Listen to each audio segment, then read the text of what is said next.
એમના મુખની અંદર ભગવાન સંપૂર્ણપણે રહેલા છે. અને એટલા જ માટે શ્રીજી મહારાજ સારંગપુર પ્રકરણના 10ના વચનામૃતની અંદર વાત કરે છે કે આવા સંતના જ્યારે આપણને દર્શન થાય ત્યારે એવું માનવું કે મને સાક્ષાત્કાર ભગવાનના જ દર્શન થયા. એમના વેણની અંદર પણ ભગવાનના વેણ છે. એ જ્યારે આશીર્વાદ આપે છે ત્યારે ભગવાન જ આપણને આશીર્વાદ આપી રહ્યા છે. જ્યારે બોલે છે ત્યારે ભગવાન આપણી સાથે વાતો કરે છે.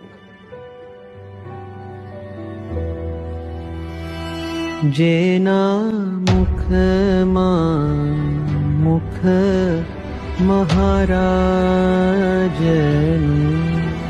જેના વેણમાં વાલાના વેણ, સંત તે સ્વયં હરિ, સંત તે સ્વયં હરિ.